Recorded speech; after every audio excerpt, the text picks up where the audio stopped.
দাসী তোমার দুই শর্ত মানিয়ে নিলাম। এক নম্বরে যখন আজান হবে নামাজের জন্য ছুটি দেওয়া হবে। দুই নম্বরে রাত্রিবেলা তোমাকে দিয়ে আমি কোনো কাজ নিব না, রাত্রিবেলা তোমাকে আমি সারিয়ে দিব, তোমার কাজ তুমি করবা। দাসী বলল, মুজাহিদ এবার আমাকে আপনি ক্রয় করতে পারেন। মুজাহিদ রহমাতুল্লাহ আলাইহি দাসী ক্রয় করে বাড়িতে নিয়ে আসলেন। বাড়িতে নিয়ে আসার পর মুজাহিদ রহমাতুল্লাহ আলাইহি অনেক সুন্দর করিয়া কাজকর্ম করে, সারাদিন শুধু কাজকর্মের মধ্যে লিপ্ত থাকে। কিন্তু যখন আজান হয় নামাজের জন্য দাঁড়ায়া যায়, দাসী শুধু কাজকর্ম করে। মুজাহিদ রহমাতুল্লাহ আলাইহি দাসীর উপরে বড় খুশি। দাসী বড় কাজকর্ম করে, নামাজের সময় দাসী চলে যায় নামাজ পড়বার জন্য, এতে কোনো সমস্যা নাই। কিন্তু প্রতিদিন রাত্রেবেলা কোথায় চলে যায় মুজাহিদ বলতে পারে না। পাশেই ছিল দাসীর ঘর। দাসী আসার নামাজ পড়িয়া ঘরের মধ্যে ঢুকে আর সারা রাত ঘর থেকে বাহির হয় না। প্রতিদিন এসার নামাজ পড়িয়া ঘরের মধ্যে ঢুকে, ঢুকবার পরে দাসী আর বের হয় না। একদম ফজরের সময় বের হয়। মুজাহিদ রহমাতুল্লাহ আলাইহি মনে মনে চিন্তা করে, কিরে আমার দাসী প্রতিদিন এসার নামাজ পড়িয়া ঘরে ঢুকে, সারা রাত আর বের হয় না, এই ঘরের মধ্যে সে কি কাজ করে আমাকে দেখতে হবে। আমাকে তো সে বলেছে সারাদিন আমি আপনার কাজ করব, কোনো বাধা নাই, কোনো আপত্তি নাই, যত কাজ আছে আপনি আমাকে দিয়ে নেবেন, কোনো সমস্যা নাই। কিন্তু রাত্রেবেলা আমার বিশেষ একটা কাজ আছে, রাত্রে আমাকে ডিস্টার্ব করতে পারবেন না। মুজাহিদ রহমাতুল্লাহ আলাইহি মনে মনে ভাবে, দাসী প্রতিদিন ঘরের মধ্যে ঢুকিয়া রাত্রেবেলা কি কাজ করে? নিশ্চয়ই কোনো মালিকের ওভারটাইম করে, মালিকের এক্সট্রা কাজ করে। মুজাহিদ রহমাতুল্লাহ আলাইহি মনে মনে সিদ্ধান্ত নিছে, আজকে রাত্রে আমি দেখবো দাসী ঘরের মধ্যে কি কাজ করে। মুজাহিদ রহমাতুল্লাহ আলাইহি দাসীর ঘরে চলে গেল। বেড়ার ফাঁক দিয়ে মুজাহিদ রহমাতুল্লাহ আলাইহি তাকাইয়া দেখে, দেখবো দাসী দাসীর ঘরের মধ্যে কি কাজ করে। মুজাহিদ রহমাতুল্লাহ আলাইহি বেড়া ফাঁক দিয়ে তাকাইয়া দেখে দাসী সেজদায় পড়ে পড়ে আল্লাহর দরবারে কান্না করতেছে আর আল্লাহর কাছে বলে, আল্লাহ তুমি যে আমার উপরে খুশি, এই জন্য তুমি আমার মাফ করিয়া দাও গো আল্লাহ। আপনি যে আমার উপরে সন্তুষ্ট, এই জন্য আমার মাফ করিয়া দেন। দেখেন দাসমিদুম মাজিদ। আল্লাহুম্মা বারিক আলা মুহাম্মাদ ওয়া আলা আলি মুহাম্মাদ কামা বারাকতা আলা ইব্রাহিম ওয়া আলা আলি ইব্রাহিম ইন্নাকা হামিদুম মাজিদ। লা ইলাহা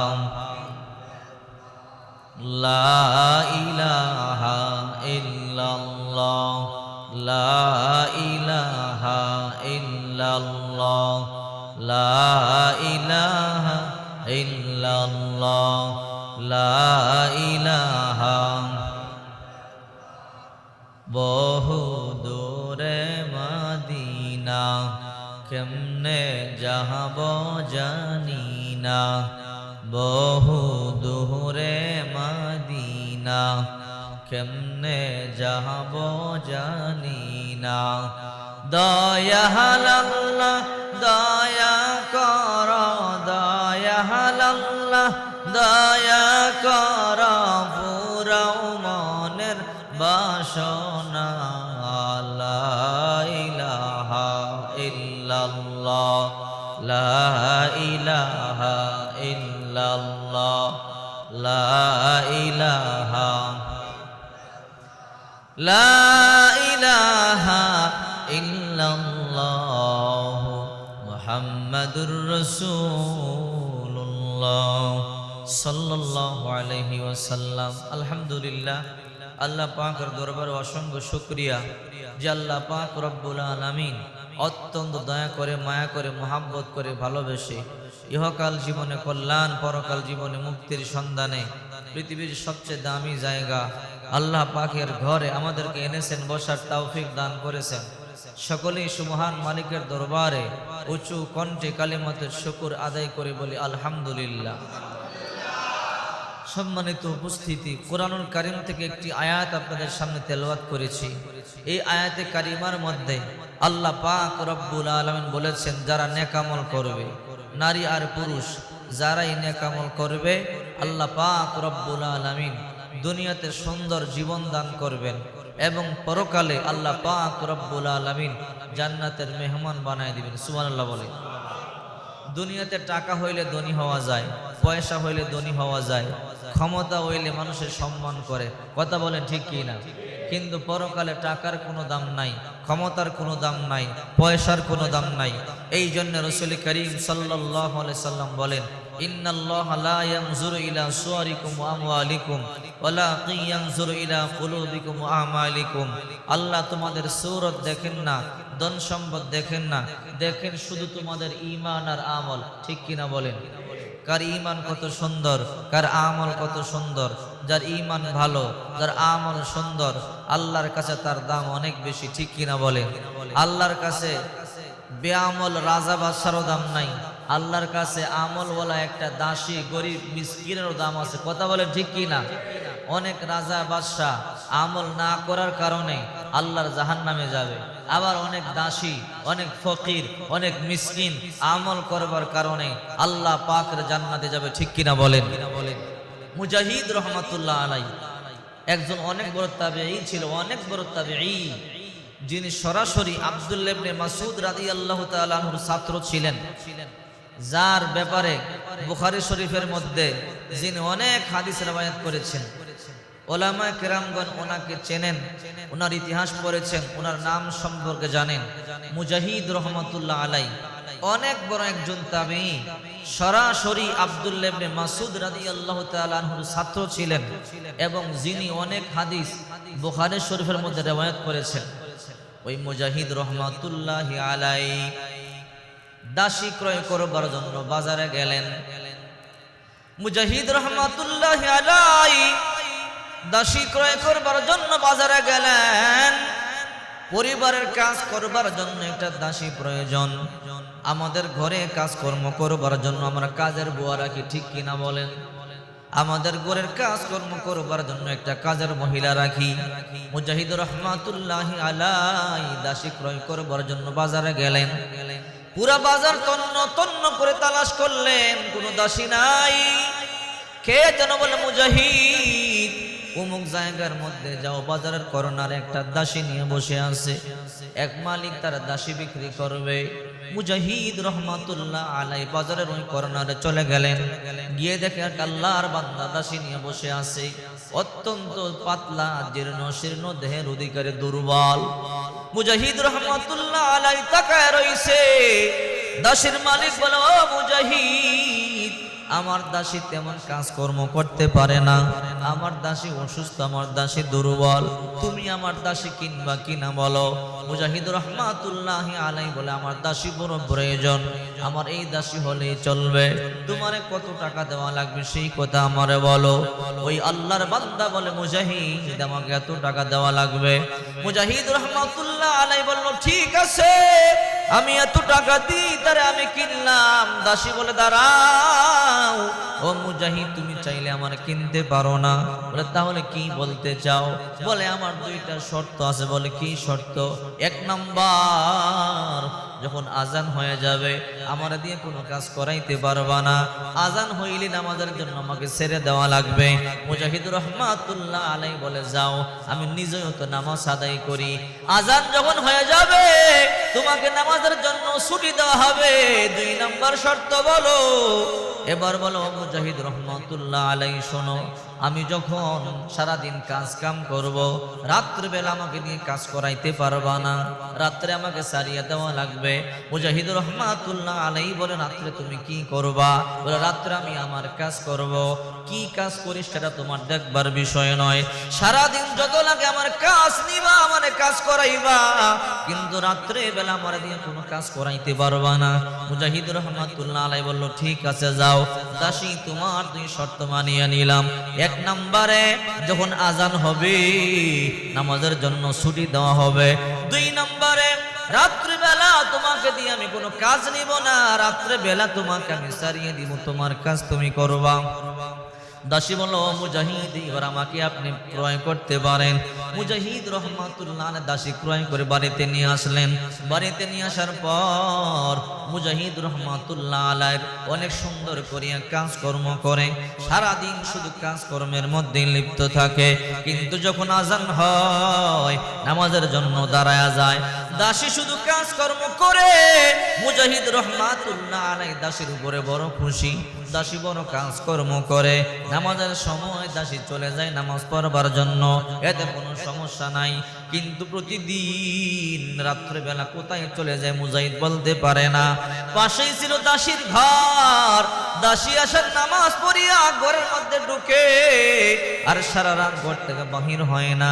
প্রতিদিন আসার নামাজ পড়িয়া ঘরের মধ্যে ঢুকে, ঢুকবার পরে দাসী আর বের হয় না। একদম ফজরের সময় বের হয়। মুজাহিদ রহমাতুল্লাহ আলাইহি মনে মনে চিন্তা করে, কিরে আমার দাসী প্রতিদিন আসার নামাজ পড়িয়া ঘরে ঢুকে, সারা রাত আর বের হয় না, এই ঘরের মধ্যে সে কি কাজ করে আমাকে দেখতে হবে। আমাকে তো সে বলেছে সারাদিন আমি আপনার কাজ করব, কোনো বাধা নাই, কোনো আপত্তি নাই, যত কাজ আছে আপনি আমাকে দিয়ে নেবেন, কোনো সমস্যা নাই।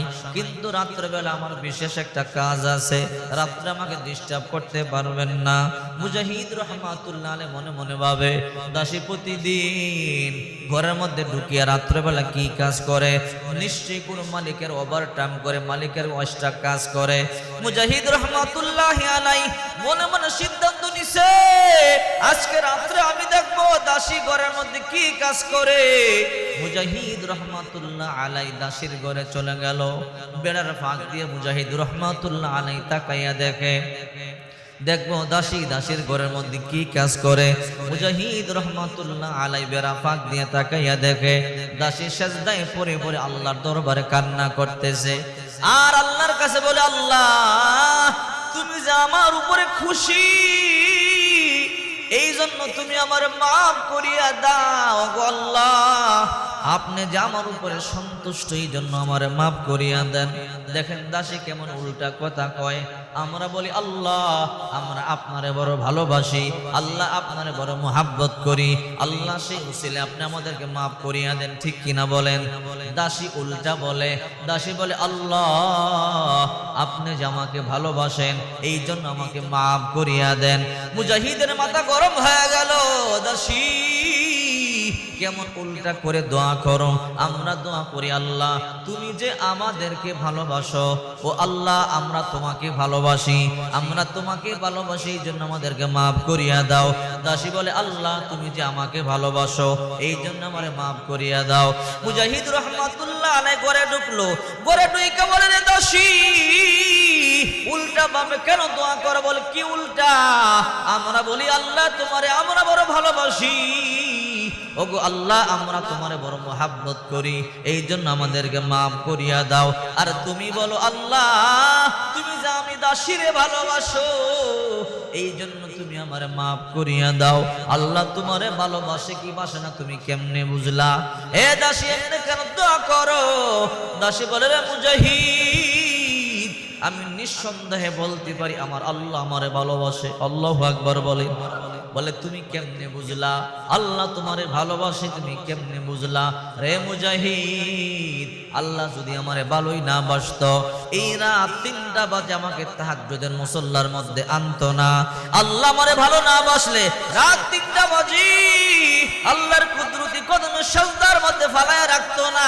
মুজাহিদ যেখানে তোমরা ঘুমাও তুমি নিজেও ঘুমাও, সেখানে আল্লাহ আমাকে তার কুদরতি কদমের মধ্যে নিয়ে আসছে। যেখানে তোমরা নাকটা নিয়ে ঘুমাও, সেখানে আল্লাহর কুদরতি সেজদার মধ্যে আমাকে নিয়ে আসছে। আমার বুঝতে বাকি নাই আমার আল্লাহ আমারে ভালোবাসে। আল্লাহু আকবার। এই জন্য আমি আমার আল্লাহরে বলছি, আল্লাহ তুমি যে আমারে ভালোবাসো, এই জন্য তুমি আমারে মাফ করিয়া দাও। এই কথা বলবার পরে মুজাহিদ রহমাতুল্লাহ আলাইহি চলে গেল। দাসী এবার বলে, আল্লাহ আমার গোপন আমল ফাঁস হয়ে গেল, এখন দুনিয়ার মধ্যে আমি আর বাঁচতে চাই না, আল্লাহ তুমি আমার ইন্তেকাল করায়া দাও। দাসীর ইন্তেকাল হয়ে গেল। মুজাহিদ সকালবেলা দেখে দাসী মরে পড়ে আছে। মুজাহিদ রহমাতুল্লাহি আলাইহি বাজারে গেলেন দাসীর জন্য 5টা কাপড় ক্রয় করবার জন্য। এই কাপড় দিয়া দাসীকে দাফন করা হবে। বাজার থেকে 5টা সাদা কাফনের কাপড় কিনে আনলেন।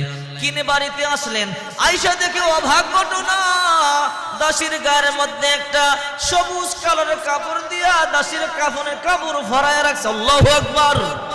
আর এই কাফনের কাপড়ের উপরের মধ্যে লেখা আলা ইন্না আউলিয়া আল্লাহি লা খাউফুন আলাইহিম ওয়ালা হুম ইয়াহজানুন। যারা আল্লাহর বন্ধু তাদের কোনো ভয় নাই, তাদের কোনো টেনশন নাই, চিন্তা নাই। মুজাহিদ রহমাতুল্লাহ আলাইহি দাসীকে দাফন করলেন। দাসীকে দাফন করতে দেরি, দাসীর কবর থেকে জান্নাতের ঘ্রাণগুলো বের হতে দেরি হয় নাই। চিন্তা করে দেখেন, একজন মনিব রাত্রে ঘুমায়, একজন দাসী আল্লাহর কুদরতি কদমে সাজদা দেয়, ইবাদত বন্দেগী করে। এই জন্য আল্লাহর কাছে টাকার কোনো দাম নাই, আল্লাহর কাছে পয়সার কোনো দাম নাই। এই জন্য রাসূল করিম সাল্লাল্লাহু আলাইহি ওয়াসাল্লাম বলেন, ইন্নাল্লাহা লা ইয়ানজুরু ইলা সুওয়ারিকুম ওয়া আমওয়ালিকুম ওয়ালাকিন ইয়ানজুরু ইলা কুলুবিকুম ওয়া আমালিকুম। আল্লাহ সূরত দেখেন না, ধন সম্পদ দেখেন না, টাকা দেখেন না। টাকা তো সবার কাছে আছে, গরিবের কাছেও আছে, ধনীর কাছেও আছে। কথা বলেন ঠিক কিনা? হয়তো গরিবের কাছে কম, ধনীর কাছে একটু বেশি, কিন্তু সবার কাছে আছে। এই জন্য টাকার দাম নাই, পয়সার দাম নাই। আল্লাহর কাছে দাম হলো একমাত্র ঈমান আর আমলের। যার ঈমান সুন্দর, আমল ভালো, আল্লাহর কাছে তার দাম তত বেশি।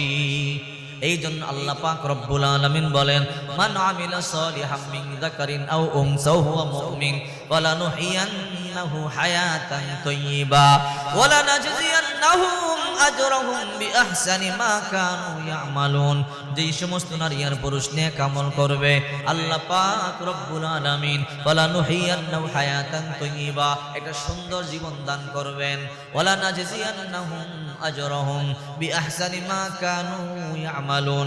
ভালো ভালো কাজগুলো করবার কারণে আল্লাহ পাক রব্বুল আলামিন পুরস্কৃত করবেন, আল্লাহ তাআলা জান্নাতের মেহমান বানায় দিবে। এই জন্য বেশি বেশি নেক আমল করবেন, বেশি বেশি সূরা ইখলাস তেলাওয়াত করবেন, সূরা ফাতিহা তেলাওয়াত করবেন, লা ইলাহা ইল্লাল্লাহর জিকির বেশি বেশি করবেন। আপনি তেমন কিছু পারেন না, শুধু বিসমিল্লাহর আমল করবেন, বিসমিল্লাহর আমল। সুবহানাল্লাহ বলেন। যে ব্যক্তি বিসমিল্লাহর আমল করবে, দৈনিক 19 বার বিসমিল্লাহ পড়বে, 19 বার বিসমিল্লাহ, জাহান্নামের 19 জন ফেরেশতা থেকে আল্লাহ তাআলা তাকে হেফাজত করবে। বেশি বেশি বিসমিল্লাহর আমল করবেন। কিছু পারেন না, বিসমিল্লাহ পড়েন, সারাক্ষণ বিসমিল্লাহির রহমানির রহিম পড়েন। কারণ আল্লাহ পাকের 3000 নাম আছে। কয় হাজার নাম? জোরে বলেন, কয় হাজার নাম? আল্লাহ পাকের 3000 নাম আছে। 1000 নাম আল্লাহ তাআলা ফেরেশতাদেরকে শিখাইলেন। আর কয় হাজার আছে? আরো 2000। এর মধ্যে আরেক 1000 নবী রাসূলদেরকে শিখাইলেন। আর কয় হাজার আছে? আর 1300 নাম আল্লাহ তাআলা তাওরাতের মধ্যে দিলেন, 300 নাম জাবুরের মধ্যে দিলেন, 300 নাম ইনজিলের মধ্যে দিলেন। আর 99টা নাম আল্লাহ পাক রব্বুল আলামিন কোরআনুল কারীমের মধ্যে দিলেন। আর একটা নাম আল্লাহ তাআলা আল্লাহর কাছে রেখে দিয়েছে। আবু হুরায়রা রাদিয়াল্লাহু তাআলা আনহু বলেন, বিশ্বনবী মুহাম্মদুর রাসূলুল্লাহ সাল্লাল্লাহু আলাইহি ওয়াসাল্লাম বলেন, যে ব্যক্তি আল্লাহ পাকের 99টা নাম মুখস্থ করবে, আল্লাহ তাআলা তাকে জান্নাতের মেহমান বানাবে। আল্লাহর 3000 নাম আছে। 1000 নাম আল্লাহ ফেরেশতাদেরকে শিখাইলেন, 1000 নাম নবী রাসূলদেরকে শিখাইলেন, 300 নাম তাওরাতে দিলেন, 300 জবুরে, 300 ইনজিলে, 99টা কোরআনে।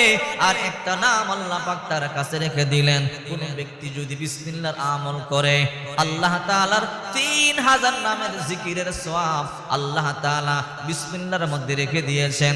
কোন বান্দা যদি বিসমিল্লাহর আমল করে, আল্লাহ পাক রব্বুল আলামিন আল্লাহর 3000 নাম জিকির করবার সমান সওয়াব দিয়ে দিবে। এই জন্য বেশি বেশি বিসমিল্লাহর আমল করবেন। যারা ডাকাতকে ভয় পান, চোরকে ভয় পান, রাত্রে যখন ঘুমাবেন ওযু করবেন, ডান কাত হয়ে শুয়ে পড়বেন, 21 বার বিসমিল্লাহ পরে পরে ঘুমাইবেন। ভালো করে মনে রাখবেন, রাত্রে যখন ঘুমাতে যাবেন ওযু করবেন, বিসমিল্লাহ বলে ডান কাত হয়ে শুয়ে পড়বেন, 21 বার বিসমিল্লাহ পড়বেন। 21 বার যদি বিসমিল্লাহর আমল করতে পারেন 3টা লাভ হবে। 1 নম্বর লাভ, আল্লাহ পাক রব্বুল আলামিন রাত্রে কোনো খারাপ স্বপ্ন আপনাকে দেখাবেন না। 2 নম্বর লাভ, ডাকাতের অত্যাচার, চোরের অত্যাচার, সমস্ত মুসিবত থেকে আল্লাহ তাআলা ফেরেশতার মাধ্যমে আপনাকে আপনার ঘরকে হেফাজত করবে। 3 নম্বর, ওই যে ব্যক্তি 21 বার বিসমিল্লাহ পড়বে, আল্লাহ পাক রব্বুল আলামিন একদিন ওই ব্যক্তিকে নবীর সাথে স্বপ্নে মুলাকাত করায়া দিবে। এই জন্য রাত্রে যখন ঘুমাবেন 21 বার বিসমিল্লাহ পড়বেন। আবার আপনি মাগরিবের পরে 19 বার বিসমিল্লাহ পড়বেন, ফজরের পরে 19 বার বিসমিল্লাহ পড়বেন। যদি ওই দিন মারা যান, জাহান্নামের 19 জন ফেরেশতা থেকে আল্লাহ হেফাজত করবে, কারণ জাহান্নামের প্রধান ফেরেশতা 19 জন। কিতাবের মধ্যে আছে, কোন ব্যক্তি যদি একবার বিসমিল্লাহির রহমানির রহিম বলে, এর মধ্যে 19টা হরফ আছে, এক একটা হরফের বদৌলতে আল্লাহ তাআলা 4000 নেকি দান করে। 19টা হরফ আছে, 4000 করে এক একটা নেকি দান করলে এক একটা হরফের বদৌলতে 19 একবার বিসমিল্লাহ বললে 19টা হরফ আছে, একবার বিসমিল্লাহ বললে 76000 সওয়াব আমলনামায় জমা হয়ে যায়। সুবহানাল্লাহ। বিসমিল্লাহর আমল করবেন, কিছু পারেন না বেশি বেশি বিসমিল্লাহ পড়বেন। একটা ইহুদির মেয়ে হযরতে আনাস ইবনে মালিক রাদিয়াল্লাহু তাআলা আনহুর মা উম্মে সুলাইম বয়ান করতেছেন, তোমরা যখন বিসমিল্লাহ বলিয়া কোনো কাজ শুরু করবা, ওই কাজের মধ্যে আল্লাহ তাআলা বরকত দান করবে। রাসূল করিম সাল্লাল্লাহু আলাইহি সাল্লাম বলেন, আবু হুরায়রা তুমি যে কোনো কাজ করবা বিসমিল্লাহ বলবা। আবু হুরায়রা তুমি যখন ওযু করবা বিসমিল্লাহ বলো। যতক্ষণ পর্যন্ত ওযু শেষ না হবে ততক্ষণ পর্যন্ত আল্লাহর ফেরেশতারা তোমার আমলনামায় সওয়াব লিখতেই থাকবে। রে আবু হুরায়রা, তুমি যদি ঘোড়ায় চড়ো বিসমিল্লাহ বলো, যতক্ষণ ঘোড়ায় চলবা তোমার আমলনামায় সওয়াব লেখা হবে। আল্লাহু আকবার।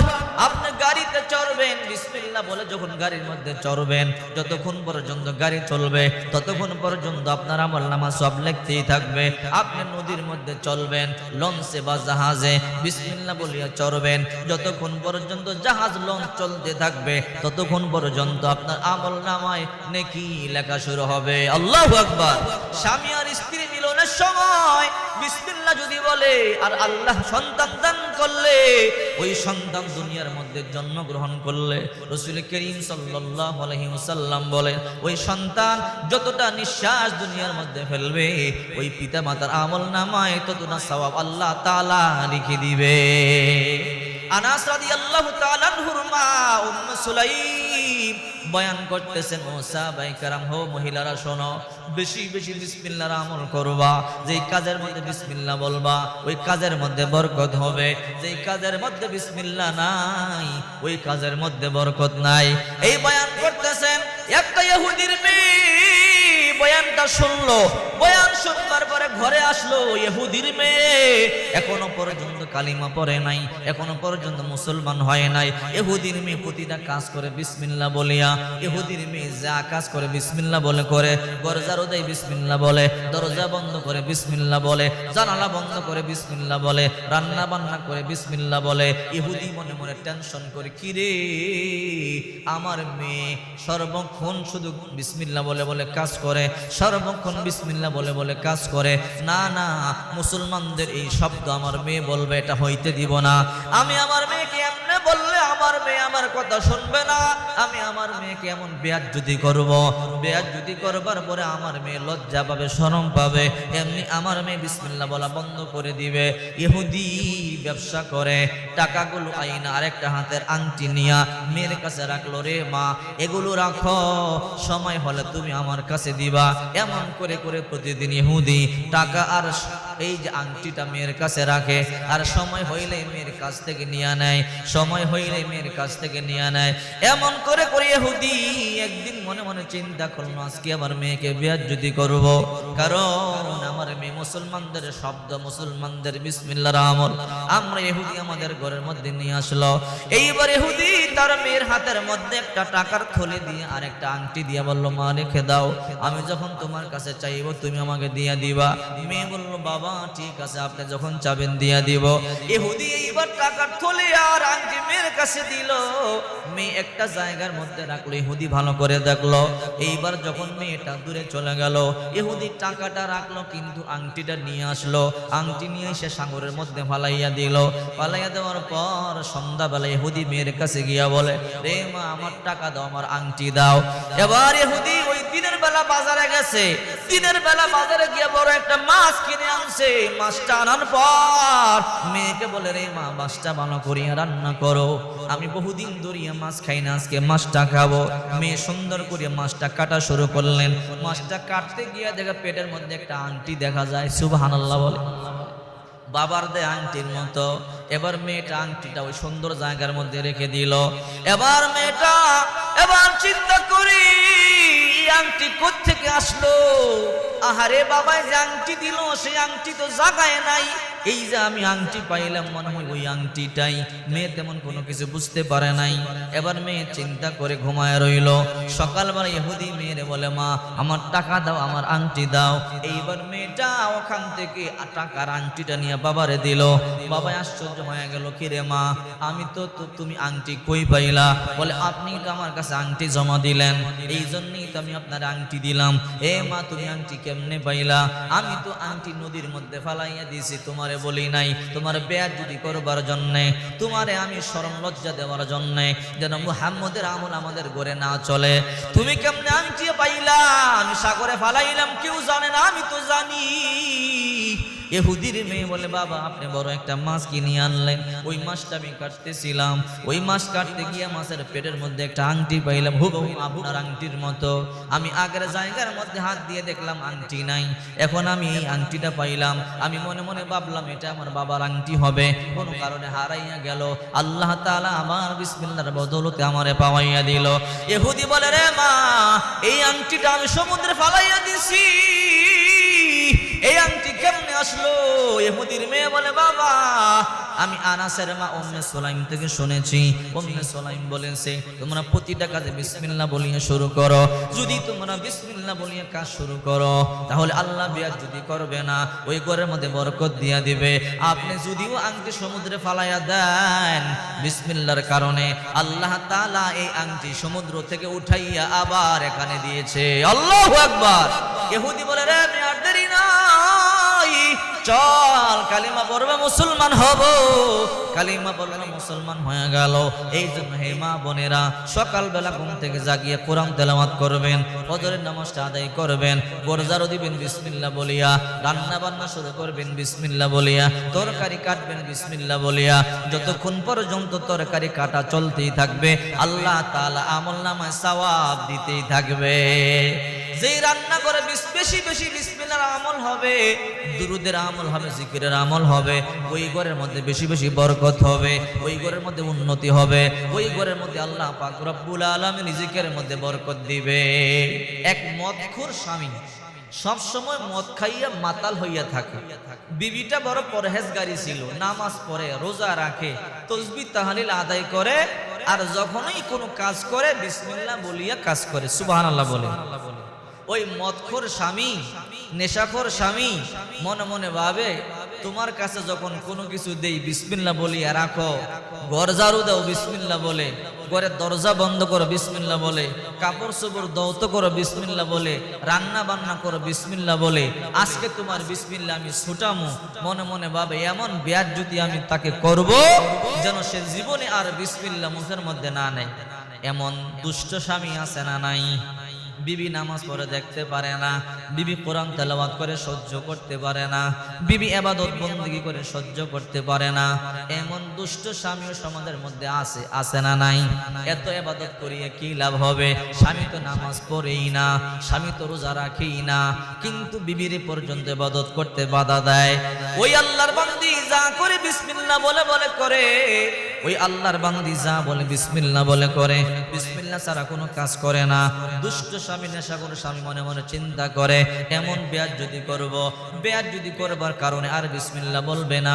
একটা টাকার থলে তার বিবির কাছে নিয়ে দিল, ও বিবি টাকাটা রাখো, আমি যখন চাইব আমাকে টাকাটা দিবা।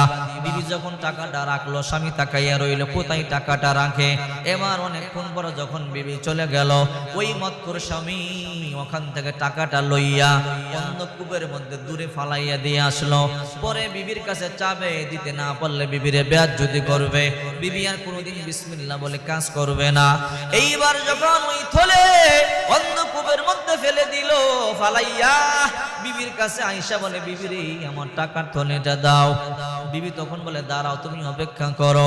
বিবি যখন ওই জায়গার মধ্যে রাখলো, বিসমিল্লাহ বলিয়ে হাত দিল, আল্লাহ তাআলা বলে, রে রহমতের ফেরেশতা তাড়াতাড়ি যা, আমার বান্দিরে বেয়াজ্জতি করবে। ওই অন্ধকূপের মধ্যে টাকার থলি ফালাইলো, ওই অন্ধকূপ থেকে টাকার থলি উঠাইয়া আগের জায়গার মধ্যে রেখে দেয়, যেন আমার বান্দি বেয়াজ্জতি না হয়। আল্লাহু আকবার। এবার আল্লাহর বান্দি যখন বিসমিল্লাহ বলে ওই জায়গার মধ্যে হাত দিল, টাকার থলে হাতে নিয়ে স্বামীরে বলে, স্বামী এই নেন আপনার আমানত, আপনি আমার কাছে টাকা রাখছিলেন। স্বামী আশ্চর্য হয়ে গেল, রে বিবি টাকা তুমি কই পাইলা? আপনি তো আমার কাছে কিছুক্ষণ পূর্বে টাকার থলে রাখলেন আর বললেন যখন চাইব আমাকে দিবা, আপনার আমানত আমি আপনার কাছে ফিরাইয়া দিলাম। স্বামী বলে, রে বিবি তুমি তো জানো না কি? বলে, আমি তোমারে পরীক্ষা করবার জন্যে, আমি তোমারে বেয়াজ্জতি করবার জন্যে এই টাকার থলি আমি অন্ধকূপের মধ্যে ফালাইয়া দিলাম। রে বিবি ওই অন্ধকূপ থেকে কে উঠাইয়া দিল? বিবি বলে, রে স্বামী আমার, আল্লাহ তাআলা সব কিছু দেখে, আল্লাহ তাআলা সব কিছু শোনে। আপনি যদি ও টাকার থলি কূপে ফালান, আমার রব আমার বেয়াজ্জতি করবে না, এই জন্য আমি বিসমিল্লাহ বলতে দেরি হয়েছে। আল্লাহ তাআলা ওই কূপ থেকে থলে উঠাইয়া আমার হাতে দিতে দেরি হয় না। আল্লাহু আকবার। अल्लाह अल्लाह ईच शीरीन इस्तो नाम शीर शक्कर में कुनद जानम तमाम या इलाही मुझसे मुझको दूर कर ताकि देखो मुझ में तुझको एक नजर जन्नत दो ज़ख से या रब क्या करो आरज़ू है मैं तुझे देखा करो हुरो गिल्मा जितने नामत आए तो सबसे बढ़कर नामते दीदारे तो এবার বিসমিল্লাহ দরকার আছে না নাই? প্রত্যেকটা কাজ বিসমিল্লাহ বলে করবেন তো, এবং বাড়িওয়ালিদেরকেও বলবেন ঘরের প্রত্যেকটা কাজ বিসমিল্লাহ বলে করতে, ঘরের মধ্যে বরকত হবে। আল্লাহু আকবার বলেন। আল্লাহর নবী জান্নাত দেখবার জন্য গেলেন, আল্লাহর পয়গম্বর জাহান্নাম দেখবার জন্য গেলেন। আল্লাহর নবী সাথে জিবরাইল আল্লাহর পয়গম্বর জান্নাত দেখবার জন্য গেলেন। জান্নাতের মধ্যে গিয়া দেখে 3-4টা বড় বড় নহর, একটা পানির নহর, একটা দুধের নহর, একটা শরাবের নহর, আর একটা মধুর নহর। এই কথাগুলো আল্লাহ পাক রব্বুল আলামিন সূরা মুহাম্মদের 7 নম্বর আয়াতের মধ্যে বলেন, মাসালুল জান্নাতিল্লাতী ওয়াইদাল মুত্তাকুন ফিহা আনহারুম মিন মাইন গায়রি আসিন وأنهار من لبن لم يتغير طعمه وأنهار من خمر لذة للشاربين وأنهار من عسل মুসাফফা। 4টা নহর দেখলেন। আল্লাহ পাক রব্বুল আলামিন বলেন, জান্নাতীদের জন্য যেই জান্নাতের ওয়াদা দিয়েছে তা হলো নিম্নরূপ। আল্লাহ পাক রব্বুল আলামিন বলেন, ফিহা আনহারুম মিন মাইন গায়রি আসিন, সেখানে থাকবে পানির নহর। সুবহানাল্লাহ বলেন। পরিষ্কার পানির নহর, যেই পানির মধ্যে কোনো ময়লা নাই, যেই পানির মধ্যে কোনো ব্যাকটেরিয়া নাই, ওই রকম পানির নহর থাকবে জান্নাতে। প্রতিটা জান্নাতের একটা করে নহর দিবে। সুবহানাল্লাহ। তুমি খাও, পান করে গোসল করো, ওই পানির মধ্যে সাঁতার কাটো, কোনো অভাব পড়বে না। 1 নম্বরে ফিহা আনহারুম মিন মাইন গায়রি আসিন। এক নম্বরে তোমাদেরকে আল্লাহ তাআলা পানির নহর দিবে। দুই নম্বর ওয়ানহারুম মিন নাবালিম লাম ইয়াতাগায়্যার তা'আমু। দুই নম্বর নির্মল পরিশোধিত একটা বিশাল দুধের নহর দিবে, দুধের নহর যার স্বাদ কোনোদিন পরিবর্তন হবে না। আমরা সকালবেলা দুধ ঘরে রাখলে জাল না দিলে সন্ধ্যাবেলা স্বাদ পরিবর্তন হয়ে যায়, নষ্ট হয়ে যায়, ঠিক কিনা বলেন? আল্লাহ তাআলা বলেন ওয়ানহারুম মিন লাবানিন লাম ইয়াতাগায়্যার তা'আমু, এমন দুধের নহর তোমাদেরকে দিব, নির্মল দুধ যার স্বাদ পরিবর্তন হবে না। দুনিয়ার মধ্যে 1 কেজি দুধ কিনিয়ে খাইতে পারো না, বান্দা টেনশন করবা না, জান্নাতের মধ্যে আমি রব তোমাদেরকে বিশাল দুধের নহর দিয়ে দিব। আল্লাহু আকবার বলে।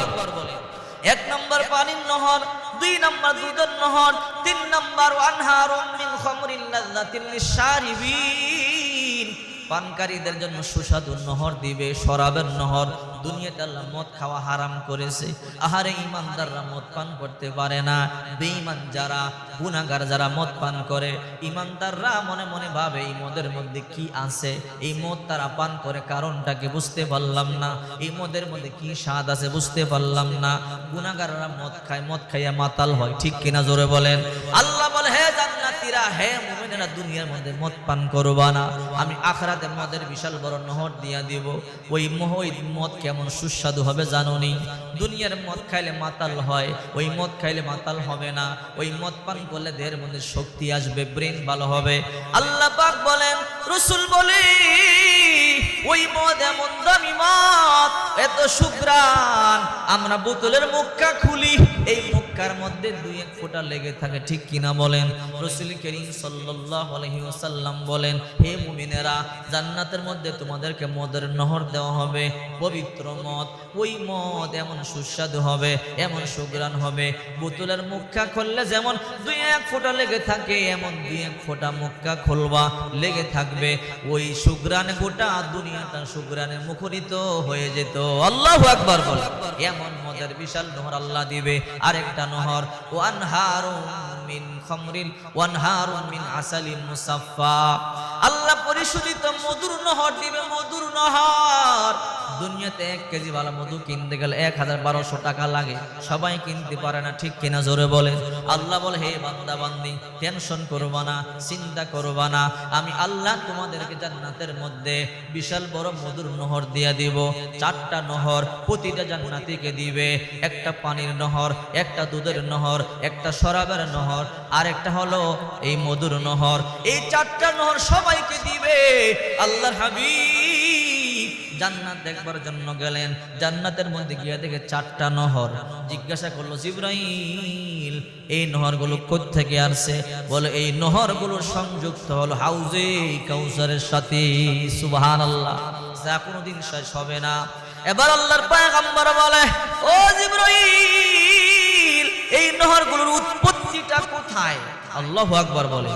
হাউজে কাউসারের সাথে সংযুক্ত, কিন্তু উৎপত্তি কোথায়? জিবরাইল বললেন, ইয়া রাসূলুল্লাহ, আমিও বলতে পারি না। একজন ফেরেশতা বলে, আল্লাহর হাবিব, আমি বলতে পারি। ওই তাহলে বলো। বলে, আমার সাথে চলেন। নিতে নিতে জান্নাতের একটা জায়গার মধ্যে নিল। জান্নাতের একটা জায়গার মধ্যে বিশাল বড় একটা গাছ, যে গাছটা দুনিয়া থেকে অনেক বড়, এমন বিশাল বড় গাছ। ওই গাছের নিচে আল্লাহর পয়গম্বর একটা বিশাল বড় গম্বুজ দেখলেন। আল্লাহর হাবিব বলেন, ওই গম্বুজটা এত বড়, গোটা দুনিয়া যদি গম্বুজের ভিতরে ঢুকায়, গম্বুজ টেরও পাবে না। আল্লাহু আকবার। এত বিশাল বড় গম্বুজ, গোটা দুনিয়া আসমান জমিন এর ভিতরে ঢুকানো যাবে, এমন বিশাল বড় গম্বুজ। আল্লাহর পয়গম্বর বলে, গম্বুজটা একদম সাদা, কিন্তু গম্বুজের 4টা কর্নারের মধ্যে 4টা হরফ লেখা। সুবহানাল্লাহ বলেন। 1 নম্বরে বিসমিল্লাহর মিম লেখা। এই বিসমিল্লাহর মিম থেকে মাউন, পানির নহরটা গেছে। আল্লাহু আকবার বলে। আরবিতে মাউনকে বলা হয় পানি। বিসমিল্লাহির রহমানির রহিম। এরপরে 2 নম্বর আল্লাহ, আল্লাহর হাত থেকে হলো দুধের নহর। সুবহানাল্লাহ বলে। 3 নম্বর কর্নারে লেখা রহমান, রহমানের নুন থেকে হলো বিশাল বড় মধুর নহর, শরাবের নহর। এরপরে রহমান, এরপরে রহিম, আরেক কর্নার 4 নম্বর কর্নার। এই রহিমের মিম থেকে বিশাল বড় বিশাল বড় মধুর নহর। আল্লাহু আকবার বলে। চারটা কর্নারে চারটা নাম লেখা। এক নম্বরে হলো বিসমিল্লাহ, দুই নম্বরে আল্লাহ, তিন নম্বরে রহমান, চার নম্বরে রহিম। এই চারটা নাম থেকে আল্লাহ পাক রব্বুল আলামিন এই চারটা নহরকে উৎপত্তি করেছে। আল্লাহর চারটা নাম কোনোদিন মুছবে না, আল্লাহর চারটা নাম কোনোদিন শেষ হবে না। ঠিক তেমনি ভাবে এই নহরের পানি মধু কোনোদিন শেষ হবে না। আল্লাহু আকবার। দুনিয়াতে অনেক নদী দেখবেন একদিন শুকাইয়া যায়, ঠিক কিনা বলেন?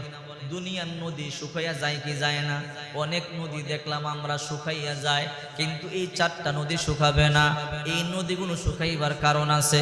কারণ তাফসীরের মধ্যে এসেছে যারা আল্লাহ পাকের জিকির করে, যেই গাছ আল্লাহর জিকির করে ওই গাছকে আল্লাহ জীবিত রাখে। যেই গাছ আল্লাহর জিকির ছেড়ে দেয় ওই গাছকে আল্লাহ মেরে ফেলে। যেই নদী আল্লাহর জিকির করে ওই নদী সতেজ থাকে, আর যেই নদী আল্লাহর জিকির ছেড়ে দেয় ওই নদী একদিন চর পড়ে যায়।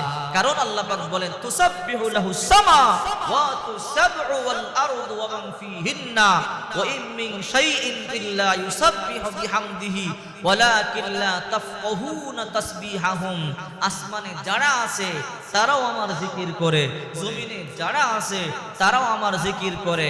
এর মধ্যখানে যা কিছু দেখো আর না দেখো সবাই আমার জিকির করে। বাতাসের শুশু আওয়াজ আমার জিকির, পাখির কুহু কুহু গান এগুলো আমার জিকির, নদীর কলকল তান আমার জিকির। ওয়ালাকিন লা তাফকাহুনা তাসবিহাহুম, তাদের ভাষা তোমরা বুঝো না, এতটাই পার্থক্য, এতটুকুনি পার্থক্য, কিন্তু আমার জিকিরই চলছে, জিকিরই চলছে। সুবহানাল্লাহ বলেন। কিন্তু আমরা মুসলমান, আমরা আল্লাহর গোলাম, জিকির করি না। এরপর আল্লাহ আমাদেরকে মারেন না, ঠিক কিনা বলেন? নদী জিকির ছাড়া দিলে নদীর মরে যায়, গাছ জিকির বন্ধ করলে গাছ মরে যায়, যেই বস্তু জিকির বন্ধ করে দেয় বস্তু ধ্বংস হয়ে যায়। কিন্তু আমরা আল্লাহ পাকের এমন গোলাম, আমরা আল্লাহর জিকির করি না। এমন আল্লাহর বান্দা আছে জিকির করেই না, মসজিদের মধ্যেই যায় না, নামাজও পড়ে না, রোজাও রাখে না, শুক্রবারও মসজিদের মধ্যে যায় না। এমন পাপী নালায়েক বান্দা আছে না নাই? কিন্তু একে আল্লাহ তাআলা ধ্বংস করে না, একে আল্লাহ তাআলা মারে না। কারণটা কি? নদীরে মেরে ফেলে, গাছকে মেরে ফেলে, পশু পাখিকে মেরে ফেলে, তাকে কেন মারে না? ওই যে আল্লাহর হাবিব দোয়া করেছে, আল্লাহ আমার উম্মতদের হায়াত বড় কম। নূহ নবীর উম্মতদের 1000 বছর হায়াত ছিল, 900 বছর হায়াত ছিল। আদম নবীর উম্মতদের 1000 বছর 800-900 বছর হায়াত ছিল। ইদ্রিস পয়গম্বর উম্মতদের 700-800 বছর হায়াত ছিল। আয় রব্বুল আলামিন, আমার উম্মত বড় ছোট, আমার উম্মতের হায়াত বড় কম। আমার উম্মতকে তুমি এই দুনিয়ার মধ্যে ধ্বংস করে দিও না।